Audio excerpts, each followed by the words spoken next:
All right, as promised, this is our first question for the advice blog on trinityconsciousness.com. And my name's Kelly Hartley. And this question is from Cindy in Kansas. We're not going to use last names on our advice blog, but this is a client of mine. And Cindy, it's good to hear from you again. Thank you very much. And it's wonderful to hear that you're doing so well. So, the question is I have been, just a minute, in several failed relationships in the past year, and I'm noticing that when it's all said and done, they seem to all be sharing the very same problems. Why do I always fall for the same type? Well, we all do. We all have a type, don't we? But let's break that down. Where does that type come from? You only do what you know, and you only know what you have learned. So somewhere in your past you have learned a model or a reference of what a relationship is and what works for you and what doesn't. For instance, I drink coffee out of a coffee cup. I do it because somewhere in my past I have a strong emotional reference. This is what you drink coffee out of, and it's been working for me for years. Now, I could go to Paris and they might serve me coffee in a wine glass and even sell me the attributes of how it's better for me and how it might, taste better even. But when I get home, I'm more than likely going to fall right into line with what I know, what my references tell me have worked for me in the past, and I'm going to go back to drinking coffee in a coffee cup unless I have a strong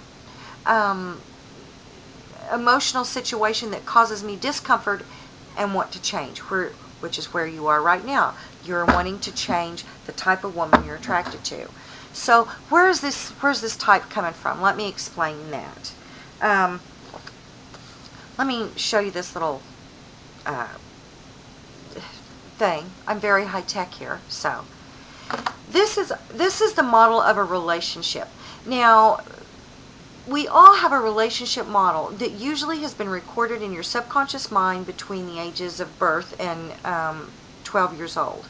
More than likely, it's going to be your parent unit, your parental unit.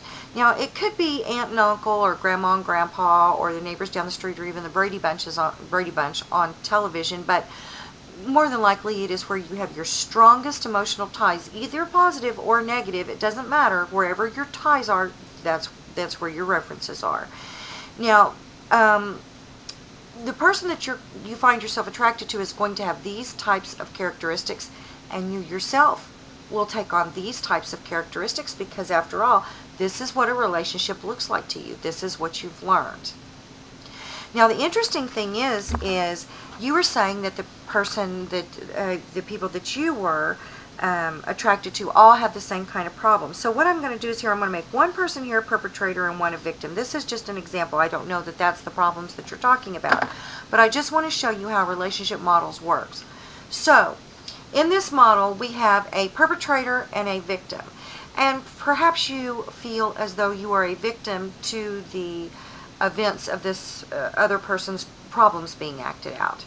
And you're constantly being drawn to this kind of person.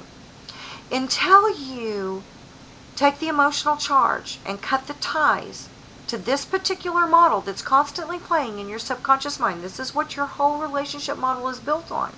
All of us have this same situation. Until you cut these emotional ties, you might then be attracted to a victim and slide into the perpetrator role. It's happened a lot. For instance, I'm single and I've been in several relationships with people who have a gambling problem. Now, in those relationships, I took on a role that I knew very well. I was the person who guarded the money, who gave an allowance, and who got on to the person who spent too much money gambling and was worried and conscientious and stressed out about it. That was my role.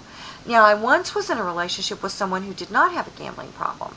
And her and I go on a vacation to Vegas, and we're there, and you know what happened? I noticed that while I'm sitting at the machine, I'm getting a buzz off this machine, putting the money in the machine that I've never even gotten before. Because I've always been the one watching the money. I've never even been I've never even allowed myself to sit and enjoy the machine. But because she didn't have a problem and there was no need to worry, I now sit at the machine, and all of a sudden I take on a totally different personality that I've never even experienced before. It was almost like a little demon had come out that I had just been introduced to, and I was getting a buzz off that gambling, and immediately I thought, switch of roles. Switch of roles.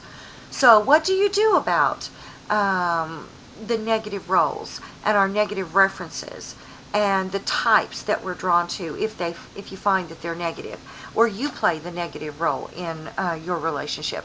Well, there's a few things you can do, and the one thing you can do is you've got to go back to that relationship model, and you've got to emotionally cut those strings, and that's where the tapping comes in. Download the tapping video and the guide and follow those instructions there, using and use your setup phrase for all of the negative emotions that were involved in your self-identification with that relationship, any way that you think you might be like the people in that role model, in that relationship model. Now, it's important to get every single one of them, because like I said, you can switch, and we only do what we know. And as you start to change, when you start tapping the emotional ties to this away, and you start thinking about, now what do you want? What do you want? We've tapped away all of the negative things that you don't want. Now you must concentrate on what you do want, because what you resist persists. So, and as you start to change, you will notice that you will have less and less tolerance for that type. Your vibration will be different. You won't even attract those kinds of people anymore. And this is how you start to change when you start to change who you are and how you think, and it's all done a thought at a time, then your vibration changes, and you will start to change the people that you draw into your reality, the people that meet up vibrationally with you. So, another thing you can do that I tell my clients to do quite often is you take a book and you open a book and you have both pages, both blank pages. And on one side you're going to write down everything you don't want in a relationship, and on one side you're going to write down everything you do want in a relationship. Now, everything that you don't want in a relationship, those are the issues that you need to work on. They would not be in your mind, and they wouldn't be first on your list if there wasn't something that you didn't need to heal there. So this is a perfect list for you to go back into your past and heal any strings tied to any of these things. I mean, dig like a dog for a bone. Try to find every little psychological string where those things that you don't want are tied to your past, and get rid of them. Tap them away. And all of the things that you do want on the side of the page there that you do want, those are the things that you need to work on to attract that kind of person. If you want a person that's honest, if you want a person that has a good work ethic, if you want a person who's passionate, you have to work on becoming more like that to attract that kind of person. You are what you attract. You are what you think. Your vibration, your vibrational signal will pick up that kind of person once you become that kind of person. So, good luck and happy hunting.